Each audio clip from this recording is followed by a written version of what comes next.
Welcome and good evening to the City of Shakopee City Council meeting for this first day of March 2022. Item number 1, if we could call the roll.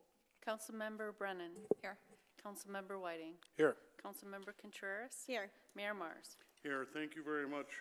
Before we move ahead, Councilor Lehman is unable to make it today, but he wanted to inform our community that he is managing a family medical end-of-life situation for his mother that requires and has required his undivided attention, and looking for appreciation and understanding during this time for the Lehman family. So he will not obviously be here tonight. Let's move ahead to item number 2, and if we could all stand for the Pledge of Allegiance.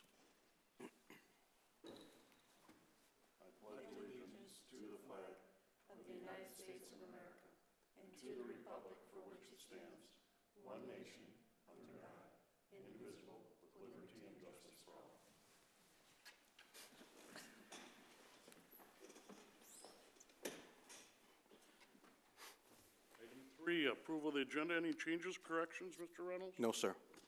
Thank you very much. Councilor Contreras?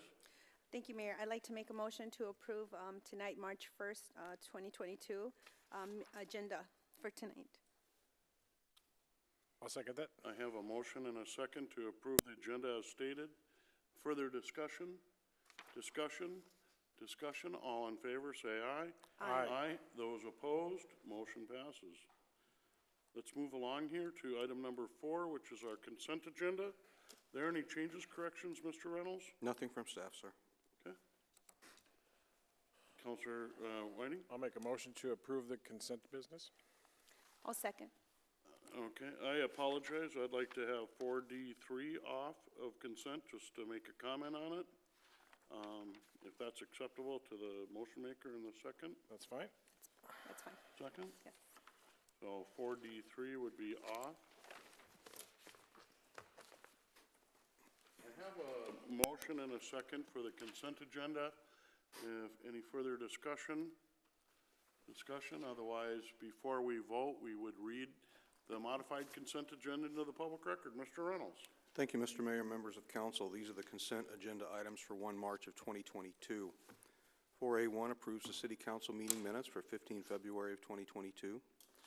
4B1 adopts ordinance O-2022 TAC 002, amending section 51.01 and 51.04 of the Shakopee City Code pertaining to flexible or compact dumpsters. 4B2 adopts resolution R-2022 TAC 032, approving the final plat of Hinches Industrial Park 2nd Edition. 4B3 approves a Shakopee Brew Hall event request for Bachfest. 4C1 declares listed property as surplus.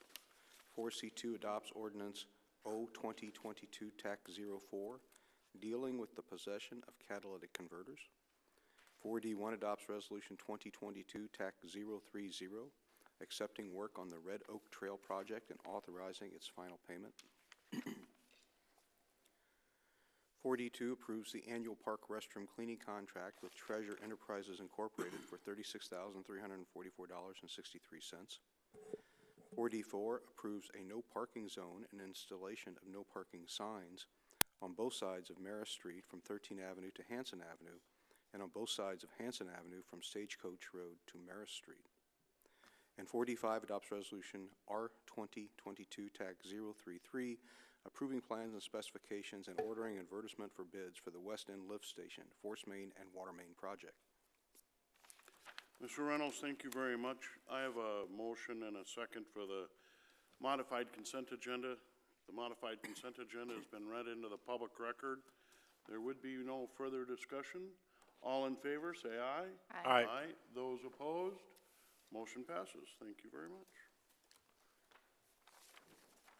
Let's move ahead then to item number 5. Now I'd like to call on any resident citizen that would like to come forward and speak on a matter not on the agenda. Please come forward, state your name and address for the record, and welcome. Good evening. My name is Ben Olupo. I live at 2347 Matthias Road, Shakopee, Minnesota. One of the things I wanted to bring forward to everybody, I was wondering if somebody could look into the paths for how they plow for snow, because I think that there's just a missing road or a missing chunk of road that they go all the way around. I'm not sure exactly where to go to for that, but it took me about an hour to get into my driveway because I have a Jetta and it can't really get into a road that's unplowed like that if it's heavy snow. And I have a picture that I can show that all the other roads are, I don't know where to show it to, but. Yeah, if you could actually show Mr. Lillyhog, and thank you for bringing that to our attention.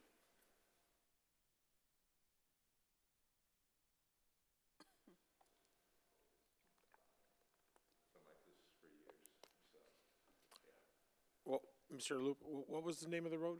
2347 Matthias Road. Matthias. It's like one chunk of the road. I think it's just a mistake in the route that they go with, so. Certainly, if you had an email address, staff can follow up with you in this regard and find out Yeah. what's going on. I That's think great. it's just a mistake in the route that they have, because they just go all the way around it, and there's a little like cutout. So, yeah. And then there's two other things. So I substitute teach in Shakopee West Middle School, and there's a student who was saying that the skate park, the blacktop at the skate park, is really hot. So I just thought that would be good to bring up if you guys can either paint over it with something lighter so the kids aren't burning themselves in the summer. And then this one's a little more personal with the community center. Have you guys all been to the community center so far since it's been renovated? And you guys saw like the renovations in the pool and the hockey area. I just was wondering if there was attention given to the basketball courts, because the rims are, one of them is broken where there's part of the wire sticking down, and if somebody's playing, that could cut their hand. Yeah. You shouldn't dunk. There is a sign, but if you go up and you're getting a rebound, you could cut your hand. And then I think on the main hoops, only one of them is level from like looking at eyesight, like level this way. Oh, yeah? And then people have gone in, I think, to try to fix the net or fix it so people have seen it. There are zip ties around the rim, so even if you're shooting, the ball could a zip tie and you may, So I was just wondering if attention was given to the basketball courts. Counselor Whiting? Correct me if I'm wrong, you're on our Park Yep, and I am. Park and Yeah, Rec Advisory yeah. Board, correct? Yep, yeah, And have you met Jay Tobin, and have you yeah. talked to Jay I about have some of not these talked to Jay, concerns? And, yeah. I just started going to the community center more recently, Okay. so, yeah. Well, I suggest, as one of our advisory members, to get with Jay, and, because I love it. You got Yeah. some observations that are Yeah, great. that's great. And I think that would be the fastest. Perfect. Mr. Reynolds, please. Would you Well, this agree? is actually the fastest because we're going to fix it. Right, okay, but barring the second fastest, and I think as a way to be more involved and Yeah. to I keep those appreciate that. communications and transparency open, please get in contact with him and make those connections. So thank you, and thank you for your service. Of course. Thank you. So good points of, obviously, snow removal, Public Works here, so Steve can follow up there, your two other items. I know I saw some skateboarders out skateboarding the other day. I didn't see them burning their feet. I don't think that's gonna happen for a little bit, but yeah. No, thank you. Yeah. Those are good points, and obviously the basketball too, so those will get addressed. Thank you. Thank you. I appreciate it. Yeah, thank you. This is a time for any resident to come forward and make a comment not on the agenda. Please come forward and state your name and address for the record. Mr. Reynolds, have we received any electronic communication? No, sir. Thank you. All right. Well, seeing none then, we would move ahead to business removed from consent. And I removed 4D3, and I know that this is, the road and for Quarry Lake Park to go out for bid, and I don't have an issue with that, but there's been a lot of talk of partnerships lately, with the city and some other groups, and I really appreciate what Excel has done to open up the mountain bike area and the easement there. The ski club is a great activity, and they've been under agreement for many years, but I just feel like this road impacts the ski club and their access. It would be a new and improved access for them. The access point for Excel, I remember when this came forward, we can activate that space for a couple $100,000, and now I'm looking at more money, and I look at it that and there's no other partners that are saying they're gonna step forward with money. I think Excel said they'll give a certain amount, but, it'd be great if we saw more partnership from our partners. And, Mr. Reynolds. Thank you, Mr. Mayor, members of council. Very good points, Mr. Mayor. You know, at this point, we're just looking to go forward and get bids and specifications. I think at that point, we'll make although I know Mr. Lillyhog, him and I discussed this morning, has been trying to develop those partnerships and actually get some funding from the individuals involved, both the ski club and Excel Energy. We're going to continue to do that. And ultimately, if you know, we're going to come forward with a package once we have the bid out, and if the contributions of our partners aren't sufficient, then by all means, this council can make a statement and say that we're not moving forward with this project. I think that the road was originally requested by Excel Energy, and the ski community also has long wanted to do some improvements in their area as well, and then to have that road in there. So very valid points, and we will make that noted when we talk with our partners and let them know that if they don't come to the table with a real contribution, then this is going to put the project in jeopardy. Well, great, and I appreciate that. I mean, after the ribbon cuttings and the bright lights and the press and the articles in the paper is all great, but then later, here it is, a city project that's got some price creep, and then I'm going, where's the partnership again? And I just struggle with that a little bit. I know the ski club would get a much enhanced access point for their situation.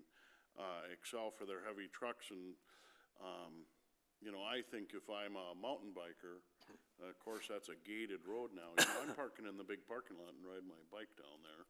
That's part of the thrill is, it was kind of a tough gravel road there, but that's part of it. And, so then I want to see here where we're trying to move forward on the finishing part of this aspect, just to see where those partners were with some dollars. And I know we've had, you know, the agreement with the ski club has been talked about over the last couple of years. So, Councilor Whiting? I just want to clarify, the agreement with Excel, was that we're going to try and get a road, or we will build this road if you give us this property for the bike trail? No, they were not connected at all. They weren't? No. Okay. No, So I thought, you know, that was part and parcel to the deal there. But I can understand why they would want that access, and I can understand why, if somebody got hurt back there, we would want a good access to get some emergency equipment back there. Now, you know, I've had problems with the ski contract.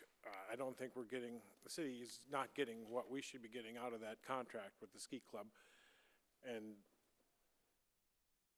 I think we can do better there. And I know it's a long lease, there's time involved, but I think we do need to come together and work on a better partnership, like you mentioned. So I can see this is just going out for bids. I would like to see maybe is there more bid options in here so that the ski club parts of this can be backed out if necessary? Mr. Lillyhog?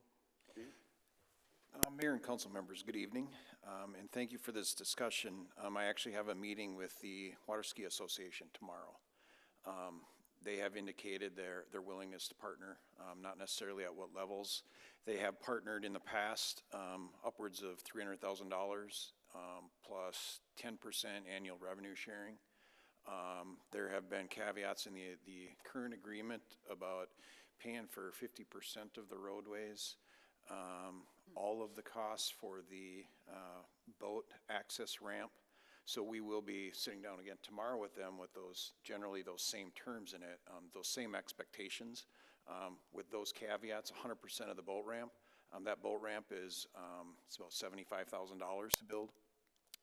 The roadway portion, the Park Road portion of it, is just under 500,000 of it. So half of that, I mean, we're talking at least $300,000 out of a $550,000 project that we are, as a starting point, expecting the Water Ski Association to give some consideration. Now, Councilmember Whiting, to your specific question, can we pull parts out of this project? It's difficult, because if we pull the Park Road out of it and the boat ramp out of it, we only have one part left, and that's a paved trail down to the mountain bike area. So I think it's a project that needs to go together. And I would suggest we bid it. I'm confident that we will get some headway on an agreement with the Ski Association. Hopefully a larger contribution from Xcel Energy than they're offering right now. And stay tuned is what I would ask, and we'll bring that information back to you. Yeah, I appreciate that.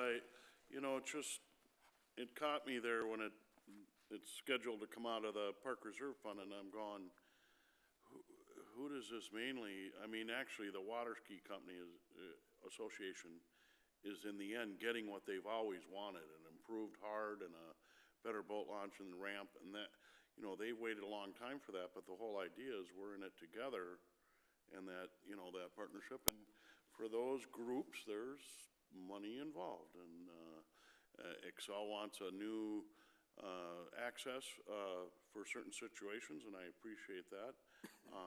They gave us the easement, but a bigger financial contribution would be helpful too, rather than having the park bear all the true costs. I see all the other benefits, but let's come together. Okay. Councilor Brennan, do you have? I have nothing to add. I think those are all good points. I can make the motion. Okay. I'd like to make a motion to adopt Resolution R 2022-029, approving plans and specifications and ordering advertisement for bids for the Quarry Lake Park Road Project PR-21-006. I'll second. I have a motion and a second by Councilor Brennan. Further discussion? Thank you for the discussion. I appreciate it. Further discussion? Discussion. All in favor, say aye. Aye. Aye. Those opposed, motion passes. Let's move ahead then to 7A, which is a public hearing for a tax increment spending plan. And Councilor Brennan. Make a motion to open the public hearing. Second. I have a motion to open the public hearing and a second. Further discussion. All in favor, say aye. Aye. Aye. Those opposed, motion passes, and staff will present. Nate.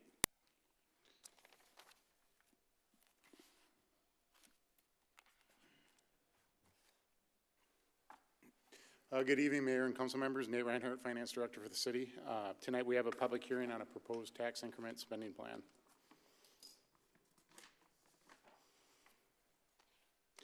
Changes to Minnesota state law allow cities greater flexibility in spending unallocated tax increment dollars to support redevelopment and housing efforts.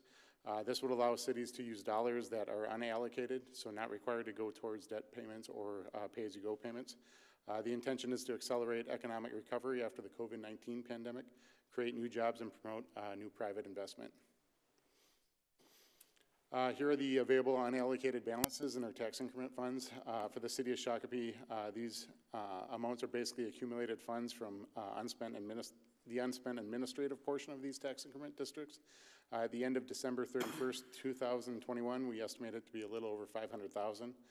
There will also be some additional funds in 2022 that might be eligible for pooling. Right now, I'm seeing a couple different opinions on whether or not increment received in 2022 would be eligible, but we believe it will be. So not a huge dollar amount in total, but does provide another tool for us to use. I looked at another Minnesota city as an example that went through the same process, and they had $9.6 million available for their TIF spending plan. State statutes have restrictions on how these dollars can be spent. It cannot be used for public buildings or parks. It cannot be used for general public improvements. These dollars can be used to fill the gap in private development projects and used for new construction or reconstruction. Eligible projects must deliver new construction or substantial rehab of brick and mortar structures. Each project must create jobs, including a minimum construction jobs, and each project must be determined to be unable to proceed without public funding. In our proposed spending plan, we have included the language preference for financing assistance will be for private development that provides for highways, job creation, or development of housing, including but not limited to market rate, affordable multifamily, townhomes, and single-family units. This process that allows us to utilize the expanded TIF laws require us to hold a public hearing, which we're doing tonight. The spending plan must be approved no later than 12/31/2022, and then that spending plan must be submitted to the state auditor. Council will have the opportunity to consider qualified projects on a case-by-case basis, but those projects must be completed by 12/31/2025. Any unused funds must be returned to the original TIF district or redistributed to the county, city, and school districts in 2026, which would occur in absence of this TIF spending plan. Staff recommends the adoption of the spending plan. Staff will then work on identifying prospective projects for this year and the next year so that they can be completed by the 2025 deadline. I'll leave it open for comments or discussion. Thanks, Nate. Questions of staff? Councilor Whiting? So this, if we approve this tonight, this doesn't say we're spending any money. This just says we have the opportunity to spend money. Correct. Unallocated funds on the housing or jobs with those caveats you mentioned. That is correct. It's preserving your flexibility to move forward with a project. And we would bring those projects to you, and you would have, at that point in time, make a decision on whether or not you want to spend the money towards that. In absence of adopting the spending plan, you won't have that option. Just to follow up with a comment. You know, I was thinking about this, and you know what? We put these TIF districts together for a specific spending thrust, whatever that TIF district was meant for. But now the state legislator comes out and says, you know, hey, here's an opportunity to take this extra funds and use them to create jobs and housing and things. So that made it a little easier for me to swallow, especially since our economic development toolbox is limited, and this may be creating another opportunity for us. So. Yeah, and I do believe that's the intent of this statute, and that's kind of what we'd be utilizing for. And again, you know, just consideration is if we don't determine there's a project we want to move forward with, ultimately they're going back the same way they would go back whether or not you had the plan. You'd go back to the TIF district. The TIF district decertifies, it goes back to the county and redistributed the same way that it would in absence of the TIF plan. Okay. Further questions of staff? I guess I have a couple. On your list of the balances here on your slideshow, starting with River City Center, yes, this list. So my question is, River City Center is going to be coming, going to complete there and be decertified over the next couple of years. Is that correct? That is correct. And you did decertify RAR earlier this year too. That was my next question. So RAR's dollars, because it's decertified, are already set, right? Because it's done. Yeah, there would be no additional revenues coming in for that. Then my next question is, I understand RAR and River City Center, and I think Santa Mar is coming to an end as well. Like Amazon, if that building were to continue to increase and then build value faster than the TIF, would that, in the next couple of years, is it possible that the Amazon TIF that went to the 4th Avenue improvement, Shenandoah and 83, could that number increase, the 115 during this period that you could use those TIF funds? So it's balances through 12/31/2022, and there's a little bit differing opinion on whether you can utilize revenue received in 2022, this current year, or whether it has to be as of what we have available in 12/31. After 2022, though, if there's an increase in increment, it won't impact this at all. Well, the next opportunity be in May when the county sends out their evaluations, right? If, that would be for taxable 2023 though, right?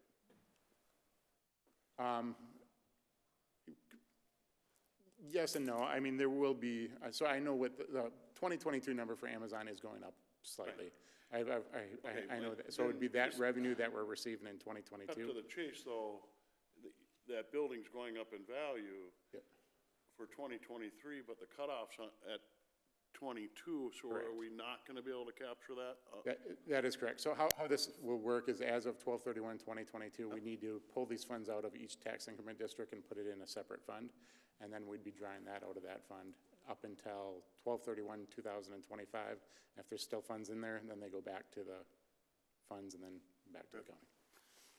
Other questions of staff? I do. Counselor Brennan? I think if I can word this right, hopefully I can make sense.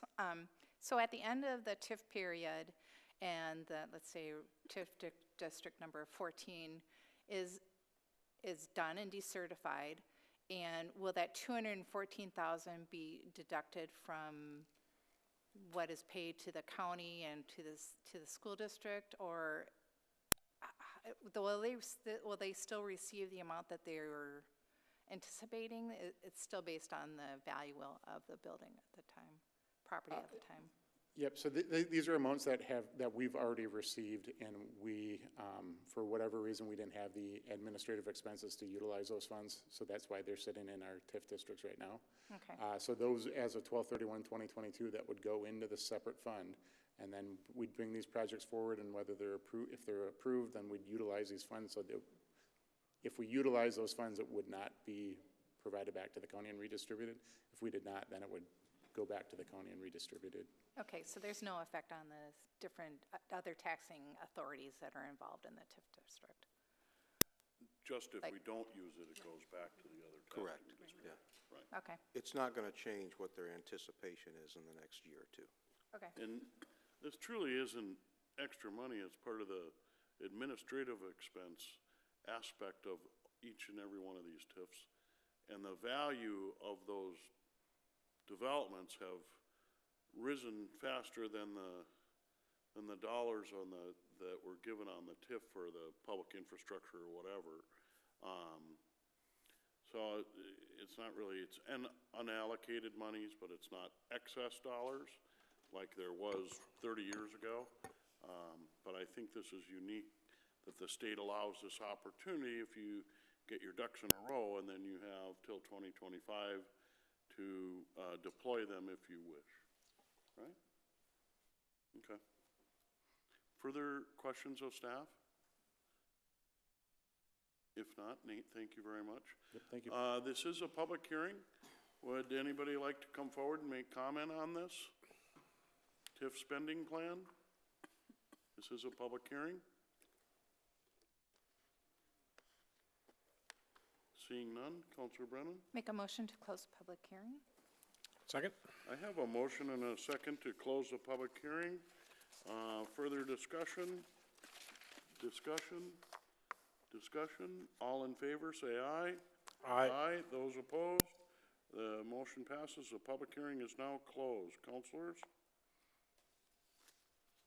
Counselor Brennan? Make a motion to adopt resolution number R 2022-005, approving a spending plan for certain tax increment financing districts located in the city of Shakopee. Second. I have a motion and a second by Counselor Contreras. Further discussion? Further discussion? Discussion? Seeing none, all in favor, say aye. Aye. Aye. Those opposed? That motion passes. Thank you. All right. Item number 8, I'd entertain a motion to recess to the EDA authority meeting. Make a motion to recess to our EDA meeting. Second. I have a motion for recess for the EDA meeting. Further discussion? Discussion. All in favor, say aye. Aye. Those opposed?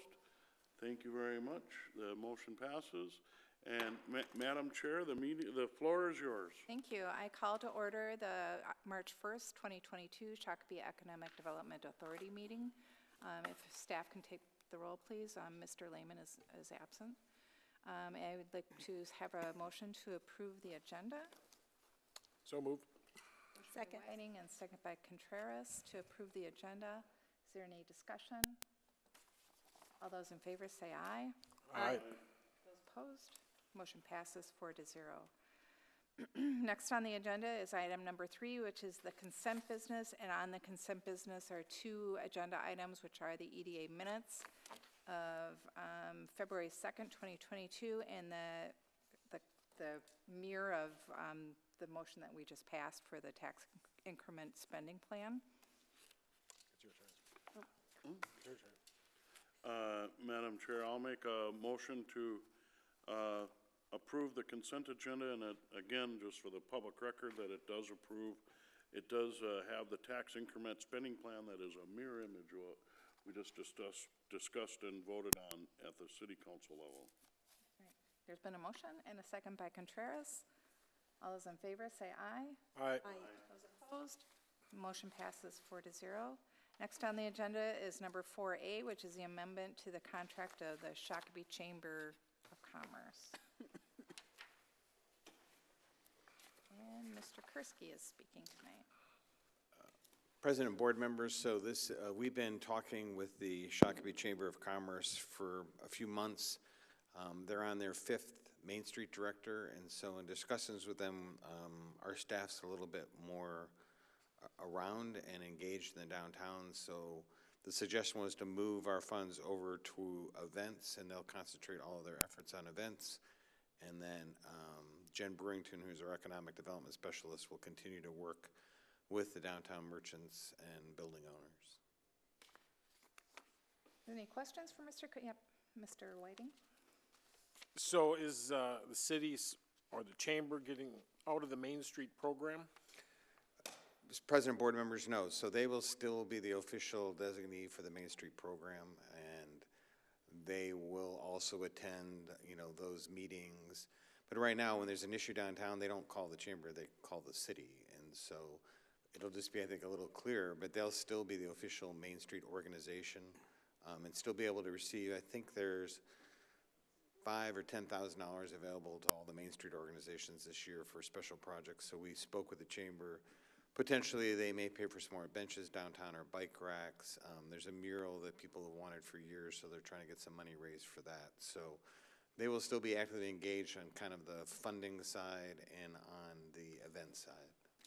The city will still be involved with the Main Street board of, or whatever they call it. Steering So committee. there'll be I would say a re-energized steering committee. It's been kind of up and down since I've been here. It was meeting every month, and then it sort of didn't meet at all. So Jen's talked to the merchants downtown and figured out which committees we really need to have. And so their staff person still will attend those meetings for feedback. Particularly a lot of the feedback comes because of the events. So we want to make sure that they're engaged in communicating. Right. Mr. Mars? Madam President, I think I'm looking at this and it's kind of a cause and effect thing. I know when the chamber last year, or Main Street, changed their farmer's market, and then that created some parking issues and stuff, and, who got the calls on those? I did, and then, have you talked to the chamber and Main Street now? So those types of issues now would be running, if they're downtown based, would be running through the city, right? President, board members, so you'll notice the Main Street Market is not on the list of events because that actually was not, in their opinion, very successful. So what we're trying to do is do some more impactful events. So Rhythm on the Rails are adding another day to that. So I think it's going to be 6 Wednesdays. Pumpkins in the Park, had been ended. We've talked to that event, which is kind of around the fall. Halloween needs to be reinforced. The Holiday Fest, they really like the way it turned out this year, so what can they do to make it better next year? So really concentrating a lot of their energy in making the events better. And then I think better cooperation and coordination with Mr. Lilhog's staff in Public Works and our staff. So there's a single point of contact basically at the city if there's issues. Well, follow up, Madam Chair, the partnership is getting deeper here, and that, the collaboration, and maybe it looks like a little split of duties, but Main Street's gonna continue, those events are gonna continue, and then, use the city here for coordination and business efforts. I think that's smart practice, and, I think it integrates us more. I know, and we would become an official more sponsor for the city aspect, which I think is kind of a win-win, and hopefully the chamber sees it the same way. All right, Mr. Whiting? I tend to agree. And I think this next summer is going to be a real test when we put the little parklets, thank you, parklets out there, because they're not going to call the chamber about those parklets and parking and issues. So it'll be a test, so how we handle those type situations, and there's already talk about concern when we haven't even put a parklet anywhere. So I think that's best. I'm glad to see that the partnership is developing and growing, and not splitting and minimizing, but actually growing and taking what's worked and moving it forward. And Jen from the city does a great job with our downtown people already, and there was some maternity leaves with COVID, and that Main Street whole thing kind of got put on the back burner a little bit because it had to. So I understand all those situations, but I think in the end this is the best fit. So, Ms. Contreras, did you have a comment? I didn't. I have one comment before we have a motion. On Exhibit 2, it states that there are 5-night concert series for them on the rails. Did I just hear you say it's 6? They just recently decided to add a 6th night. Okay, so that will be corrected. Yep. Okay. they usually come back with a contract or with the city on how they plan to run that event each year, as I recall, as the liaison. An extra Wednesday night, that's good. All right. Mr. Myers? Madam Chair, I'll offer a motion to approve the amended contract with the Shakopee Chamber of Commerce to now include event requirements and sponsorship to maintain financial support at $25,000 per fiscal year. It's been a motion. Second. And a second by Contreras. Is there any other discussion?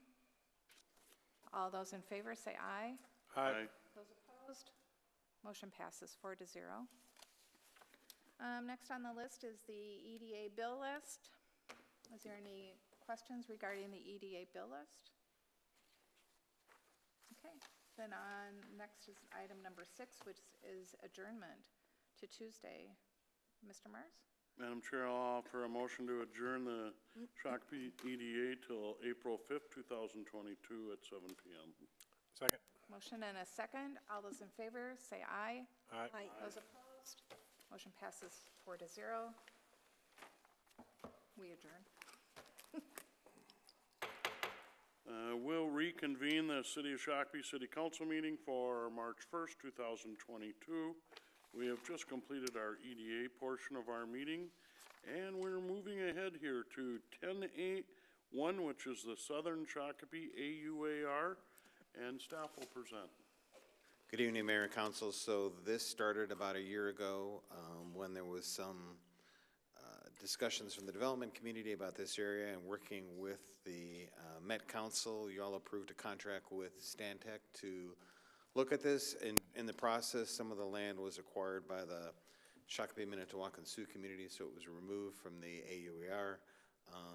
But I think we're at a point where most of the issues that have been brought up, I think Stantec's resolved. And John Chardlow, who is one of the principals of Stantec, is here tonight and will walk you through the AUAR and can answer questions.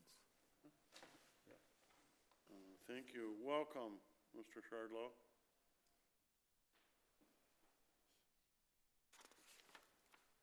Good evening, Mayor and Council. The area that's on the graphic here shows a summary of what we've called opportunities and constraints. It's identified in the center of the property there, a pretty significant area that's required for stormwater drainage. That's one of the biggest challenges facing the development of this property. And as you know, it's a very steeply sloping area to the south, adjacent to the Shakopee Mdewakanton Sioux property. So the idea was to come up with a master plan for the area. The EQB rules require that an AUAR look at least 2 scenarios, and one of those has to be the adopted comprehensive plan.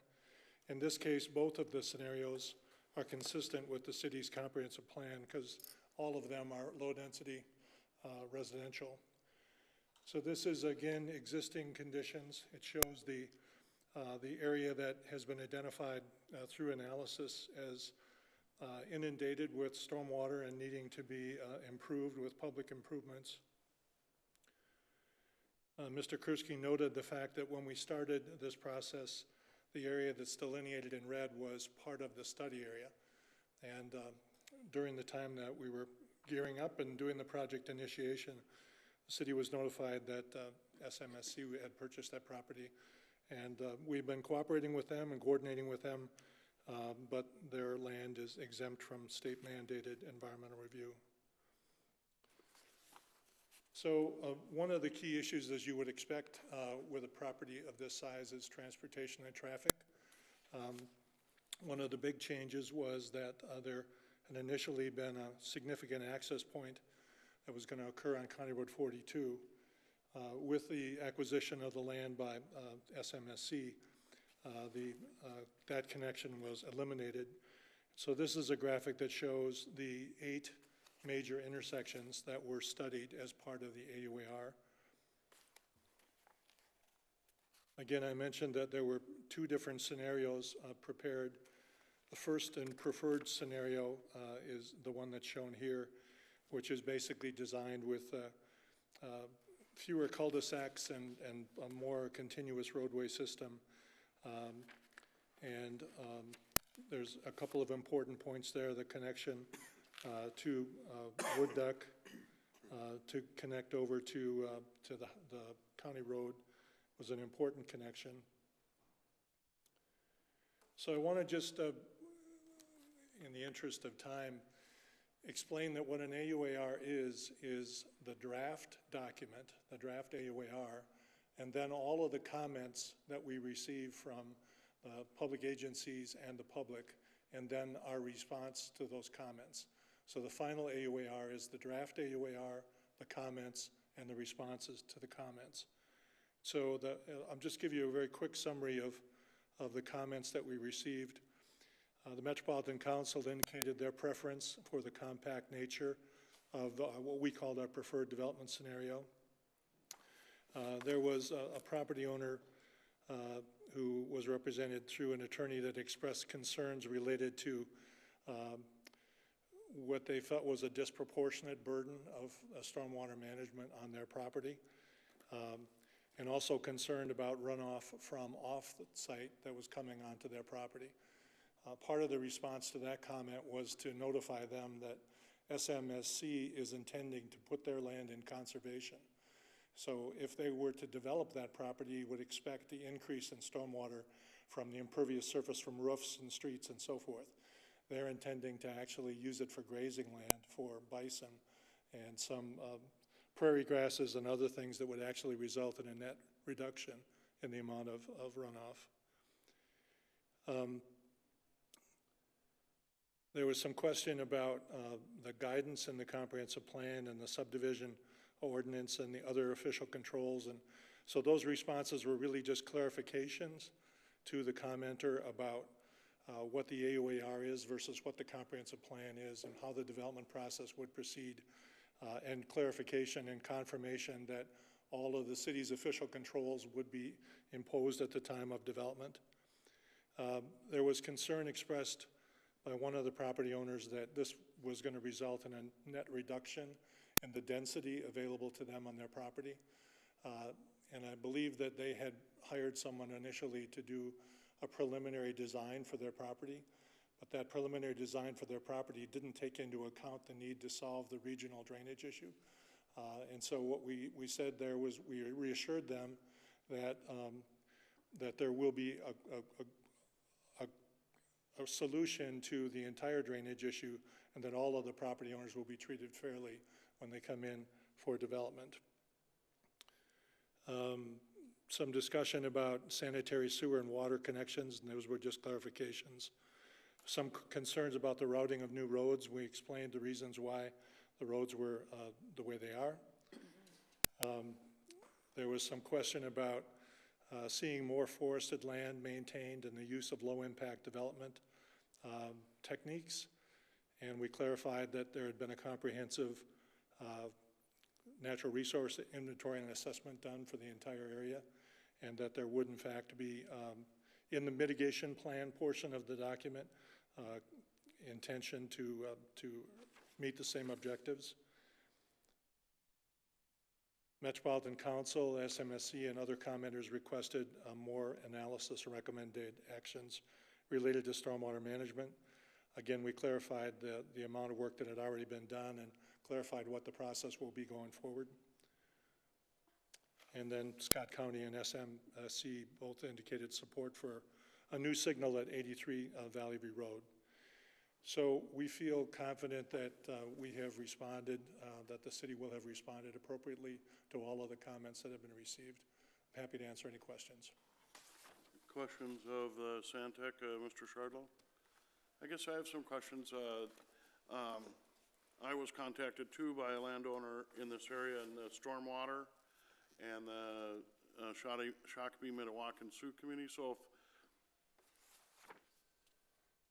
the stormwater runoff from their property, whether it's developed or not, would have to stay the same, do they answer?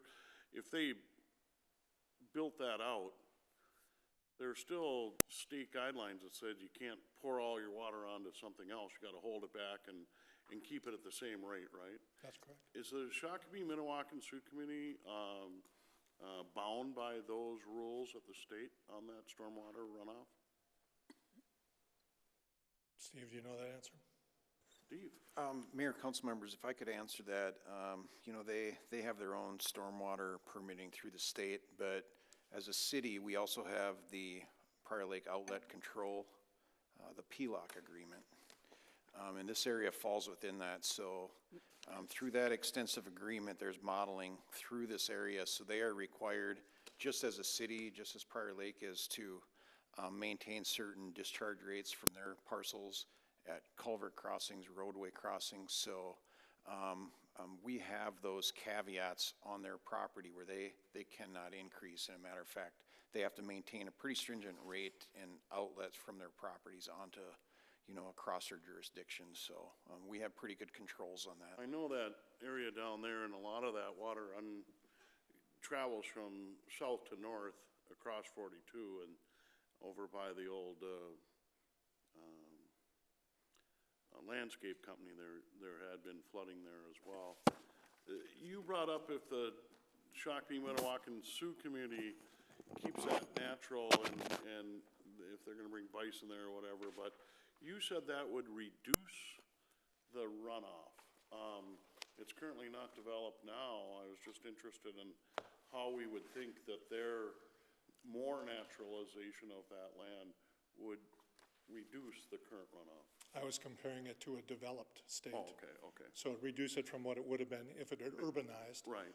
But I still understand that they may be considering planting some prairie plants, which are known to have very deep roots that would facilitate Holding, infiltration. right. So in the stormwater aspect of this, there is a ditch there that runs on the, from south to north and goes to Valley View. If the Shakopee Mdewakan Sioux community would have not purchased that property and we would have had this in that property in the AUR, it's a hypothetical question, but the impact of development on that southerly part of it would play a major role in the further calculation of stormwater runoff, right? Yes. Okay. The AUAR, you you have, alternative 1 and alternative 2. By accepting the AUAR, in no way does that bind us to one of those alternatives, correct? No, you're not approving a site plan, or you're not approving a master plan. You're approving a development scenario. Right. Which talks about land use and basic roadway corridors. So I think what you are saying is that main spinal system of roadways is gonna be, you know, not gonna be maybe exactly like this, but it's gonna be that continuity and those key connections. And then it's a concept for how the stormwater management will occur. But beyond that, each one of the property owners will still come in with their own subdivision plan, and you'd go through your normal development review and approval process. Right, and bound by those cities' codes and ordinances and that. So, the accepting of the AUIR, and then if the first developer that came in, sometimes in a development sets the pace, right? For roadways and things like that, we don't wanna be hopscotching this area here, cause it's quite large, right?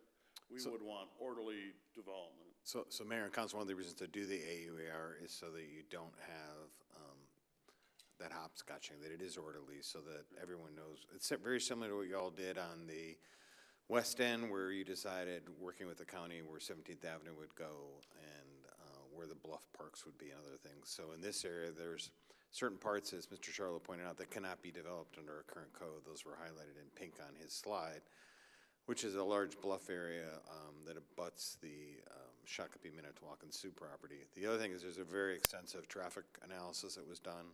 So, as he mentioned, there's a signal supported at County Highway 83 in Veerling. That's one of the main things that down the road, as this develops, that signal has to be installed.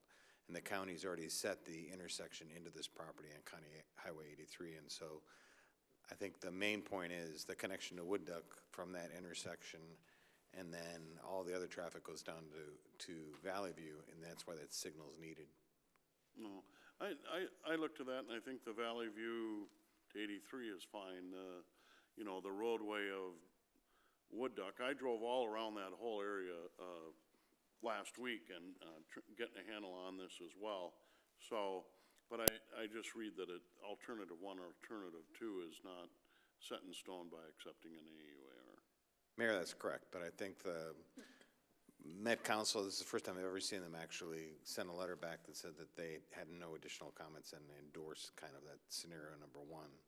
Because I think, just from a staff standpoint, a lot of cul-de-sacs create a lot of road work and plowing issues, et cetera, and that's kind of what's to the north, and I think we want to kind of avoid that and make a more connected neighborhood. I think the other thing is that flooding in this area has been an issue over time. I think the Shakopee, Minnetonka, and Sioux around the Hochikata T built a pretty large ponding system over on that side of the road to prevent flooding, and there's one needed on this side of the road long-term for that runoff. So I know that to further on stormwater, and I know there's some topography there and there's a ditch, but Valley View has had some issues over the years, and that's really kind of where it all ends up, right? And we're gonna try to design a program there to be able to fix that once and for all, and now this property area would get developed and it would create more runoff, but you know, we're gonna end up having a bigger problem that we need to make sure we do it right, and not have to do it over and over again. Mayor and Council, that's correct. If you look at this drainage map, there's some pretty large drainage areas, and then if you look at all the new impervious that would occur as a result of development here, so all those houses and rooftops, you know, basically create more drainage problems. So what they really looked at is doing a scenario and modeling that to see what the long-term impacts would be and how much drainage was really needed. So they actually have kind of a standard level, and then if we have a major event, to be able to absorb all that water in sight and meter it out through and under County Highway 83. Okay, I asked a bunch of questions. More questions? Yeah, you asked all my questions. Oh, come on. I would just, Brennan? Go ahead. I was just going to comment that, you know, it was surprising to me that the only traffic impact was that one traffic on Valley View in 83, other than the regular, you know, adding the connections to the roads and everything, but. So I guess that surprised me a little bit, but it isn't as dense of development proposed here, so I guess that wouldn't create such an issue. Mayor and council, this is guided for, I think it's 3 to 6 units an acre, which is a more suburban development. The other thing we found through the study and the traffic analysis is Valley View is just not that convenient a road now because it cuts way around and goes by the hospitals. So the connection to Wood Duck actually helps a lot in dispersing the traffic. I have just a utility question on, reading the AUAR about, availability of water.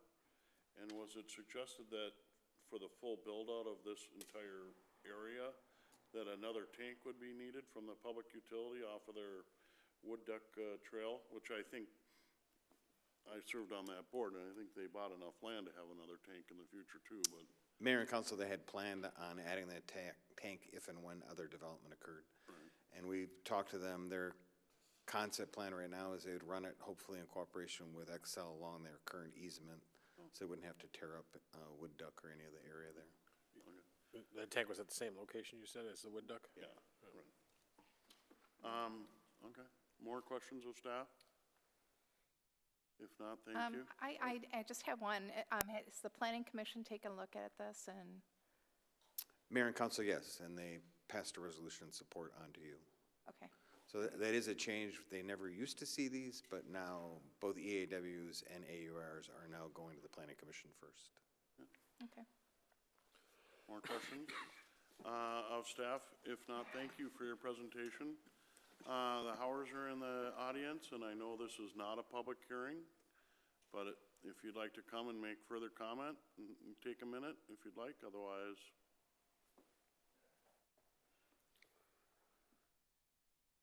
Mayor, council, my name's Jerry Howard, live at 2512 Valley View Road. As long as we're on this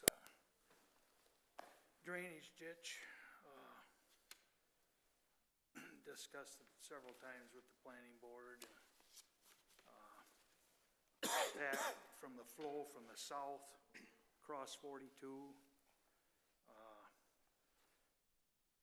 That drainage ditch has been there for hundreds of years. Believe me, farther than that even, but I'm just gonna say that. It's held perfectly well. We had to upgrade some culverts at the O'Loughlin driveway. Right now we have 2 40-inch culverts there now. With the upgrade of 42, we increased the size of the culverts. We put more culverts in. We're going all the way over to Marshall now and bringing all that water to this drainage ditch, okay? So it increases it considerably. I didn't see any culverts going into that little swamp, wetland, would be the northwest corner of Marshall and 42. Okay, they used to collect some over the years because there was culverts there, but they're all taken out. From there, that corner of that wetland, it also goes to the east. Comes down this drainage ditch towards us. Everything goes east here. It is. Just a concern, you know, if we would have a controlled outlet to 42, you know, that comes from the south. Right now, as we speak, there's water going through the culvert, even though it's cold as it is. So that level of that water, per se sediment pond back there is right at its max. So if we get 1 inch, 2 inch, it's gonna come out of there, okay? We need something to control that somehow. With Midwaukegan would be appropriate. And then, you know, we did 42. It comes off underneath 42 on the north side, but there's no sediment pond there on the big ditch that's coming our way to the north at all. I mean, if there was one parallel to the world there, I think we'd help the whole impact a lot, because it would control that big push. plus you'd have a sediment pond there, it would collect that right away. You could use the easement of the road, you wouldn't have to go too far to the north. Just a thought, anyway. There is a scenario that the Centec has done.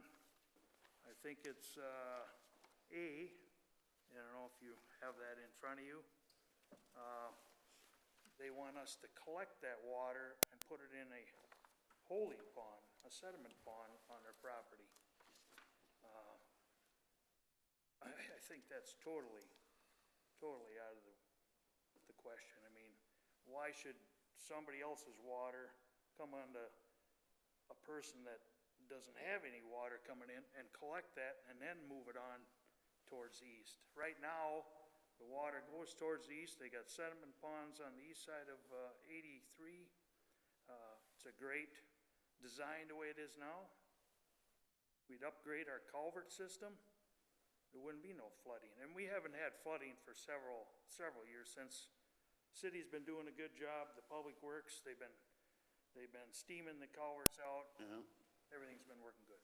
But anyway, I don't want to keep carrying on here and taking people's time up here. I don't know if I can comment on the Wood Duck Trail or. You can, I mean, Just a quick note, Wood Duck comes into our property on the south, enters our property and exits it on the east side. It goes right through green space. yeah, I'm not totally liking that at all because a lot of nice trees. It takes up quite a bit of that. Continues east, goes through the O'Loughlin mainstay of his property, the barn, the house. From there, it goes to the Snyder Schmidt property, directly through the house. I don't know what's behind all that, as far as that design. I mean, so if Mr. Schneider Schmidt property would develop, well, that road cannot continue on to their property because the infrastructure is held up by O'Loughlin's. We need to find out a way, I think, to get around them buildings. I mean, this is third, fourth generation O'Loughlin's. I mean, they're not gonna be moving. no, but, you know, let's be all careful here. Mr. O'Loughlin's not here. Oh, right. And what their development plans and you know, this is an area look at the whole property, and you're right, one property may go and then the other one wait another 10 years or. The hopscotch, you know. and Right, we I don't want mean, that. development driven, but, you know, I've taken all your concerns and I see your maps and your concerns are noted in here. It's development driven, it doesn't tie us to alternative 1 or 2. The stormwater, the tribe can't further impact us, they're gonna have to hold that back. The ditch that you have, on adjacent to your property, I mean, that is an important topographical feature of the land. It's big, it's deep. Right. It can handle a lot of water. It's just the culverts are holding things The back. culver's down on and that has been a problem, and I think Yes. we've done a better job. You've over done a there. great job Right. since you fixed it, and we've had no problem since. But being the upgrade of 42, I think we need to address that again because one culvert they upgraded is 7.5 by 4.5 feet wide. Huge.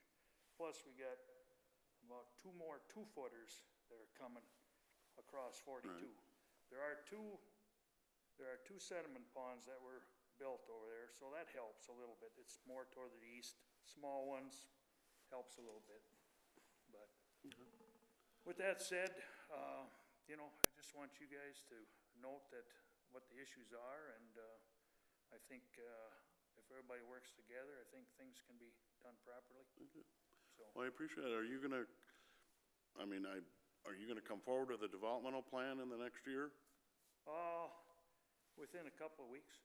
Oh, well, are we? We've been chomping at the bit since the AUR started, of course. It was supposed to be done in October, well, then it was November and December, and here we are in March, and finally getting to it. So, yes, you guys will Oh, okay. see something. If the way the economy goes, of course, that's the dictator. Well, thanks for your comments and Thank you your for your concern time. on the AUR. Counselor Whiting? You know the land. Yes, you know, and, I'm no college graduate, but, you know, I've been there all my life. I can see how things are flowing and, the concerns that the city needs to address, and, hopefully we can get through this and get things done right, on there. You know, there is land straight east of Wood Duck that jets a 40, you know. If we can go straight east, you know, we would eliminate them farms being touched, so, something to think of. I know it's not easy working with their friends to the south, but maybe they'll see it a better way. They'll have an access to the backside of their property. You know, they can dump their buffaloes right off the highway there then. Don't have to. Well, and, you know, that we all want to be good stewards, and we want to, at least for the city, develop and grow. They're going to be more natural down there. And they, you know, they've had some flooding issues down on the west edge there a little bit for years, so. Right. But, thank you for your comments. Thank you. All right, Counselor Brennan. I make a motion to approve resolution number R 2022-031, authorizing the adoption of the alternative urban area review for the southern Shakopee area. I'll second that. I have a motion and a second. Is there further discussion? I appreciate the staff, the work that Santec did on this. I also appreciate the comments that the Hauer family put in here, and thank you very much. And another great section of Shakopee. We've been growing to the west for several years, and now we're going to take a step to the south. So that's kind of exciting because we really haven't had that. Well, we're coming down 83 a little bit because we saw a development earlier last year, but kind of the focus has been on the west for a while. So we're seeing it come down, and since the old time when Wood Duck was put in place, or those developments over there. So thank you. Motion on the table in a second. Further discussion? All in favor, say aye. Aye. Aye. Those opposed? The motion passes. Thank you all. Let's move ahead then and go from out in the country to back downtown. 10A2, downtown parking ordinance for city-owned B3 lots. Michael, welcome back. Mayor and council, so this we discussed about a month ago. Since that time, we've notified all the property owners and tenants downtown that we're going to be moving this forward, and we're working on setting it up in our electronic permitting system through the e-portal system.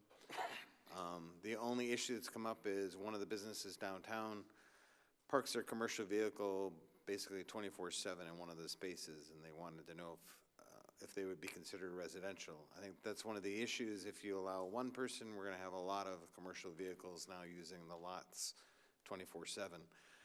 I think the beauty behind this is, I was talking to Mr. Lilhog, we've had ice houses, trailer, I mean, it's incredible the amount of boats that have been stored in these parking lots. And one of the big issues downtown is people say there's not enough parking. Well, that's because a lot of it's occupied 24/7 by vehicles that don't belong there.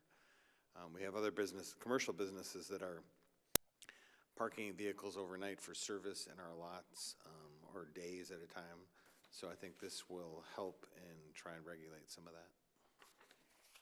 Councilor Whiting? Yeah, I guess a comment, you know, there is, we call it a perceived parking issue downtown, and there are some legitimate over-parkers, or whatever you want to use, people that have abused some of those parking spaces, and it's a city-owned lot. It's for people coming and going. But there's also a lot of residential parking down there, and like I mentioned the last time, I always thought there was a 24-hour lot that these residents could park at, and I guess it's the lack of enforcement on our part, but I think this is a great alternative, having a little permit. If you live down there, you get a permit, because you got to park where you live. That makes sense. So But you get one for whatever it is, you know, for your building, and then, your friends will have to find another spot, or put your boat somewhere else. But, so I appreciate the work that the city has done on this, the staff, because it's a lot of managing of everybody's expectations down there, and we have to step up because it is a perceived parking issue. We have to do something, so, thank you. Okay. More questions of staff? I don't have any question. I just think that it's a great solution to a problem that we have, and it's a compromise to get it done. So I'll make a motion to approve ordinance number 02-003, amending section 71.12 of the Shakopee City Code relating to the motor vehicle parking and municipal parking lot ramps effective July 1st, 2022. I have a motion and a second by Counselor Contreras. Further discussion, I think this puts a little more accountability. I drive through that lot when I go downtown, and, the other day I was down there getting my hair cut, and it had snowed over the weekend, and I drove around the lot, and, you can kind of tell cars that haven't moved in 3 or 4 days, or, and there were 10 that hadn't, and I'm not saying that if I had an apartment there that, maybe I'm not gonna drive every day. But it looked like the cars were sitting there, and I always go, we put a lot of value, and we also put a lot of money into our parking lot, and the city parking lot is a great asset. But then when 10 spots are filled up already, on a daily ongoing basis, I think, we have a lot of apartments downtown, and that's kind of adds to the vitality of our community. But then if they all had a car, a motorcycle, and a boat or a trailer, then they're taking 4. And so I think this is a good solution, low cost, accountability, and we can see how this goes over the next couple years. Other comments? I have a motion and a second on the table. No further discussion. All in favor, say aye. Aye. Aye. Those opposed, motion passes. Thank you. Moving ahead, we have our city bill list in front of us for our review. Any comments on that? Comments? If not, we would move to our liaison administrative report, and we'll start down here this time. Councilor Contreras. Thank you, Mayor. A couple things from the school board. So the school board agreed to pay raises for teachers at its February 22nd meeting when it unanimously approved a collective bargaining agreement with the teachers union. Adjustments made to this agreement allow for an update salary schedule for teachers. The changes were a direct result from both operating levy questions passed in November 2021 special election. Adjustments in year 1 and 2 of the agreement amount to a 7.33% according to the calculations by the Minnesota School Boards Association. This includes increases to the salary schedule as well as health insurance.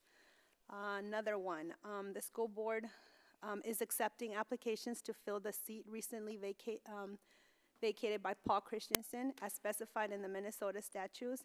The vacancy will be filled for the remainder of Christensen's term, which is until January 9, 2023. So he stepped down because of personal reasons. The specific position will then be up for election in November of 2022 during the general election and will be a 4-year term that starts on January 9, 2023. So this is a great opportunity to come out, and it's very short too. Yep, it's a test drive. So if you have issues or you want to make a difference, it's your time. So I encourage anybody who's interested to fill out the application and get your name in there. The pandemic response team, this was a direct effort, right, that we have with the schools. So beginning at 4 p.m. Tuesday, February 22nd, the wearing of face mask was no longer required within district buildings. And now, as of February 25th, the wearing of face mask is no longer required on school buses. on the buses. okay. Yeah. So I heard- both places now. What's the date on the buses? That was February 25th. Oh, so no Yeah, no okay. mask. So hopefully we're starting to see the end of, no, I don't know, but hopefully we start to see some, 2 years. I know, 2 years. Yep. So that's it for me. Thank you very Thank much. you. Great. Yep. Counselor Whiting? Thank you. Last week, we had the MVTA meeting. A lot of discussion on the legislative update, legislative breakfast, and the discussion around the STA, the Suburban Transit Association, that group, and still trying to stay afloat with the big behemoth down there at the Met Council, kind of push us around sometimes. So sometimes it seems like that, but we're definitely, again, partners. But it's tough, you know, when we're all scrambling for that same dollar, so. That's all I have. Great, thank you. Counselor Brennan? Yep, the SPUC meeting was last week, and we are currently going out for bids for well number 23.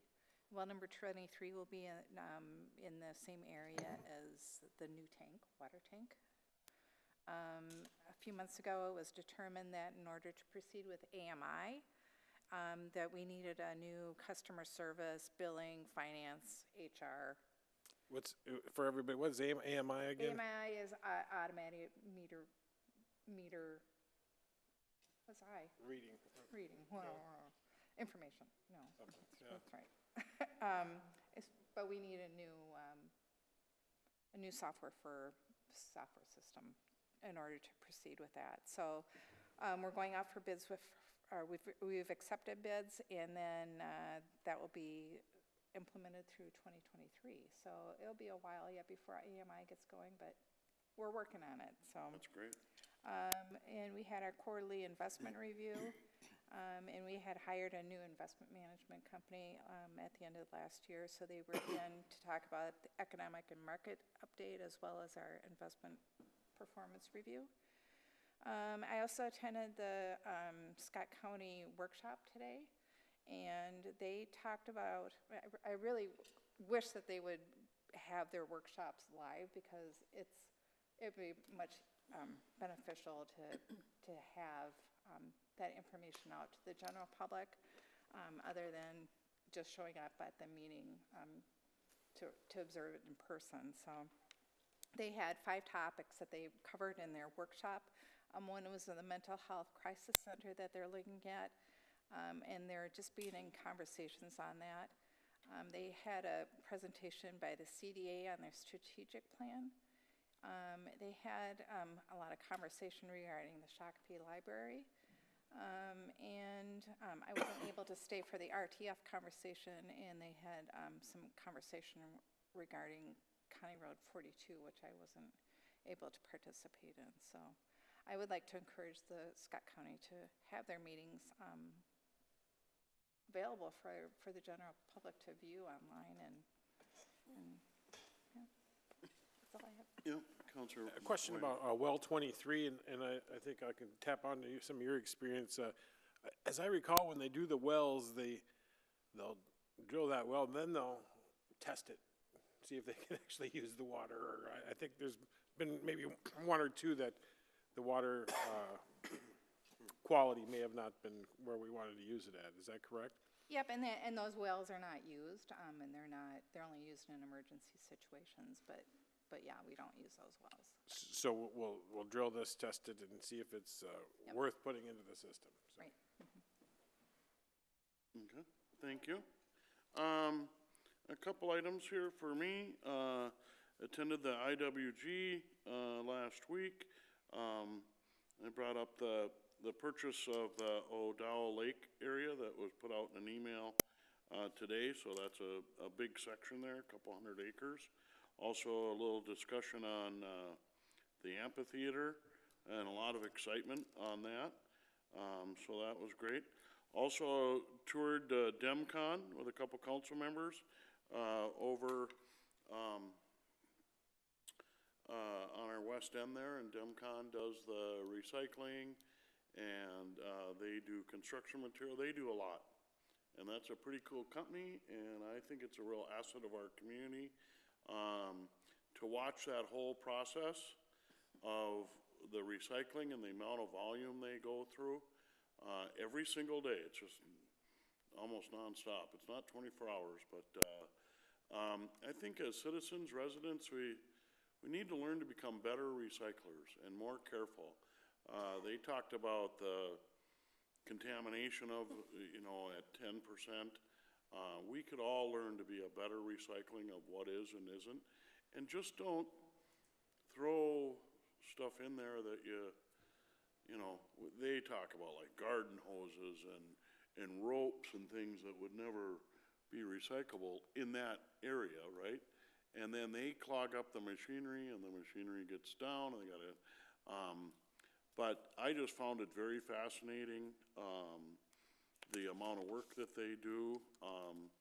I just love the tour. To add on to recycling, I think the county just put out in their newspaper a great handout on what is recyclable and what kind of plastics. There's only 3 types of plastics you can recycle or that are recyclable, but a lot of people just throw it all in there. Yeah, so. the 1, 2, and 5. I did see the Scott County flyer the other day, and it was discussed at our home, and that was a pretty good informational piece. Even though, we gotta look at what Dick's takes, right, because they're our garbage company, but, the county, outside of DEMCON, the county takes a lot of stuff through their hazardous waste, facility, and you got, just like anything else, you gotta take it there, and some things do have a fee, but I found that, information very helpful, so. In the world, we need to throw it away less or recycle more. There's a reason our recycling bin is bigger than our garbage bin. Sustainability. Huh? That's the thing, sustainability. Yeah. All right, enough of that. That's my mayor's report. Thank you very much. Let's move ahead to the administration report. Mr. Reynolds. Thank you, Mr. Mayor, members of council. I only have one issue, and it's kind of just to kind of get your take on something. Mr. Liliog and I had a conversation earlier today in regards to Memorial Park Playground. One of the issues that we have is that the playground is in bad shape and is becoming a safety concern. Now, we know that that's due to be replaced in the future, but if we were to keep that active this summer, we would have to put some substantial funds into making it safe. Obviously, we can't ever dig that playground out. That playground, when it's removed, will have to be just cut off and secured, and then the pieces will be taken away. And Mr. Lillyhog and I essentially had discussed the option of going ahead and doing that now while the ground is frozen. We can get in there and we can do that and not make a big disturbance, recognizing that we may be, Mr. Kursky, when is the park due to be replaced? Is that in '23? Mayor and council members, we're actually waiting to do the park study and an archaeological study to really determine what, when, and where, and the vision for that park. So, so we have a placeholder, but We have a grant in, we're waiting to hear back from the DNR to naturalize the better part of that park. If you remember, as part of the confluence plan, all of the new playground equipment there would be natural, and just sitting on the surface, there would be no penetration of the surface. So essentially, we're coming to you and, asking your thoughts on this particular matter. I would, a lot of times the city or government in general gets yelled at. It's like, oh, you spent all this money and now you're ripping it up the next summer. Why couldn't you figure out that you needed to do that before you did that? And this is clearly one of those cases. We would have to spend some money to prop up that playground and make it safe, or we can swallow hard and essentially get rid of it now and then recognize that, yes, we're waiting on this grant so we can do an archaeological study, and then we can get the new playground in as soon as possible. Councilor Brown. Well, I know that playground is really heavily used, and it would be really missed. I don't know what dollar amount you're talking about. About $5,000. But I also know, where that is located, and I know that we've had a lot of discussions about not putting that in that location and, moving it on. But I think that if we had made a decision to remove it, we would really need to let the community know that something is coming up in the future, and it's not just going away. Yeah, Because absolutely. it would be a sensitive conversation. And, you know, and frankly, we can put the $5,000 into it and we can Band-Aid it for a year. I mean, that's an option. You know, sometimes that $5,000 investment for a park like this, that might be the right thing to do. That's up to you guys. I think it is, actually, because that park is used, you know, the cabanas are picnic shelters are rented regularly, and the park is active.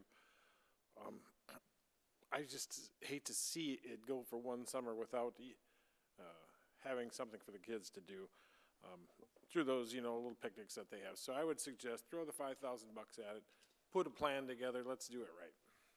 Counselor Contreras? Thank you, Mayor. I guess my question is, do we have a timeline of when this grant could, and is it also, when it could possibly come in, and is it a guarantee that we'd even get it? Mayor and council, there's no guarantees in the grant world. I know. Though we did go after this grant once, and they gave extensive comments back because they really would like to give us this grant to naturalize the park. It's right on the river, and there's some water quality issues, et cetera. I mean, that area, as most of you know, was not grass that long ago. I mean, if you look at the aerial photos, it was in the 90s when it got made back into grass. And that playground was put in, and there were a lot of issues, and that's why we just can't pull that playground out, because it's sitting in some sensitive areas. I know, and I also know the area very well, and I know it is heavily used. I feel that $5,000 right now to put a Band-Aid on it would be fair, because it's going to, I mean, you have to me, I'm thinking, what's going to be worse, having all these calls that it disappeared, or having a call that children are in the ER because they're hurt? So, yeah, I don't want to hear comments or get yelled at. So maybe a Band-Aid for a year? That's Lori. Lori? Mayor and council, I just thought, listening to this conversation, that I should let you know that already within the last 6 months, we've already had a claim on that equipment.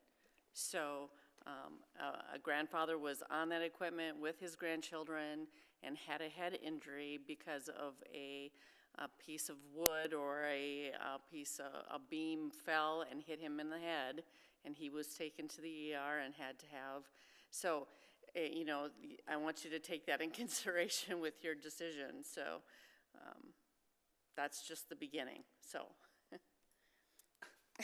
Another question, sorry. Yeah. Do we know, okay, so it's beams, falling beams, what else do we need? Is it gonna be enough? Yes, $5,000 is going to be enough, seriously.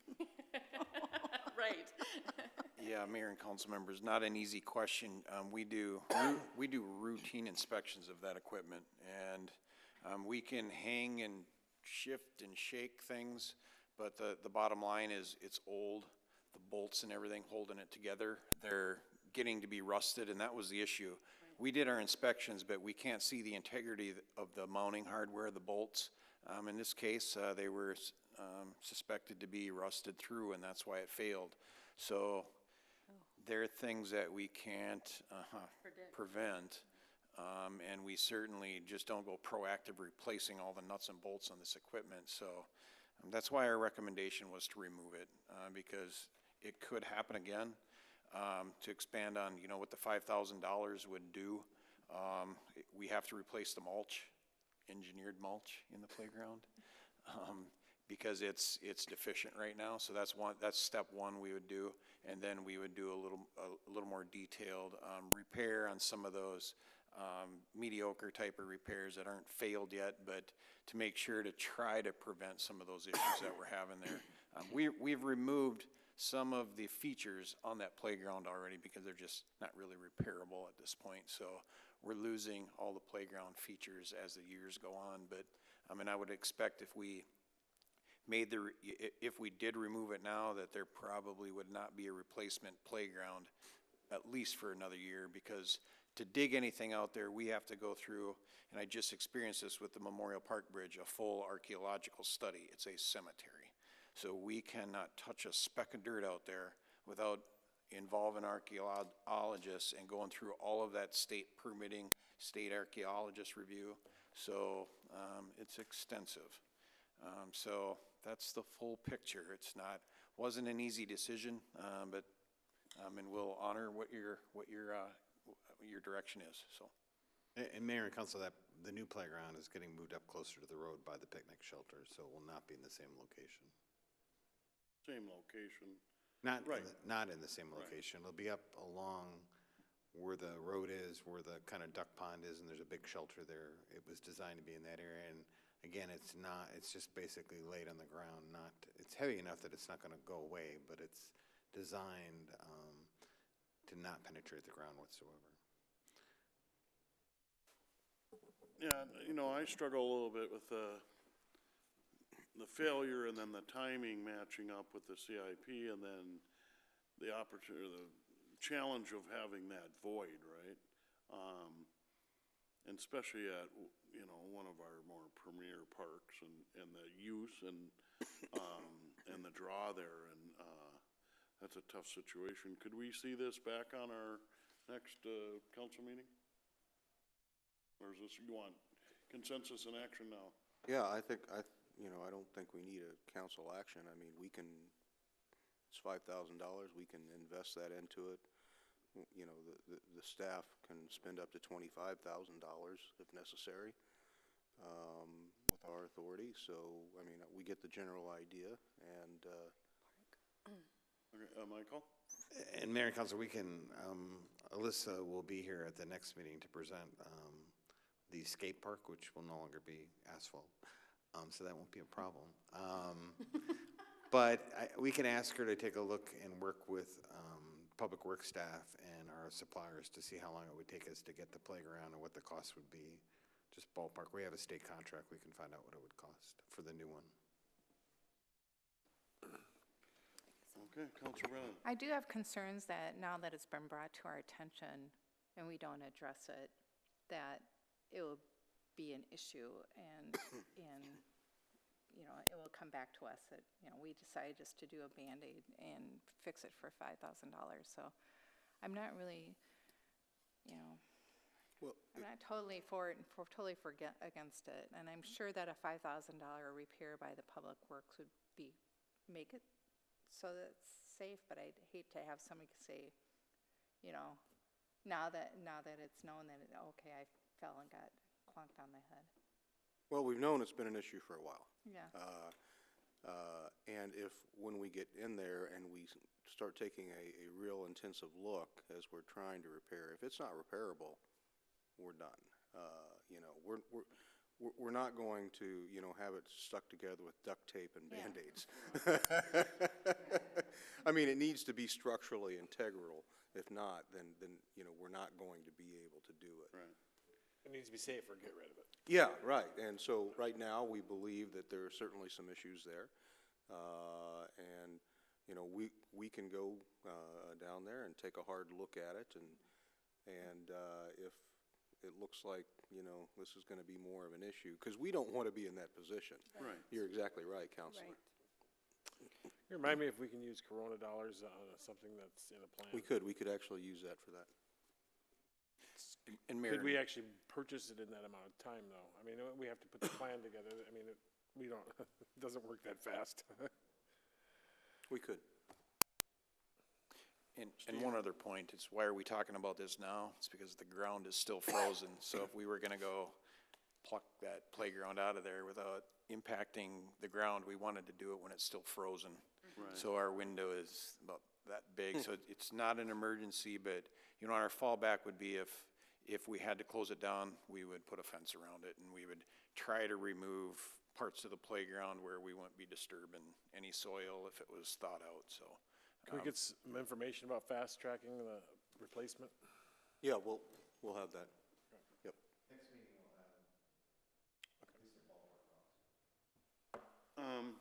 Yeah, that's kind of, And this has been going on for a while, I didn't realize that, and then the gap and I get concerned about that, cause then we all get phone calls and, but, you know, when you see kids there using those playgrounds, you know, that's just the perfect, and, so, I get it. All right, thank you. Thank you. All right, is there any other business before this council? Other business? Seeing none, I would entertain a motion, for adjournment, but I would like, everybody to remember to spring forward on Sunday, March 13th, here before our next council meeting. So look at that, I used the word spring. Okay, I heard there's gonna snow next weekend. But, we're getting closer, we're a day closer to summer and spring, so that is good news. Councilor Brennan? Make a motion to adjourn to Tuesday, March 15th, 2022 at 7 o'clock PM. Second? I have a motion and a second to adjourn. Further discussion? All in favor, say aye. Aye. Aye. Those opposed? Motion passes. We are adjourned at 8:37.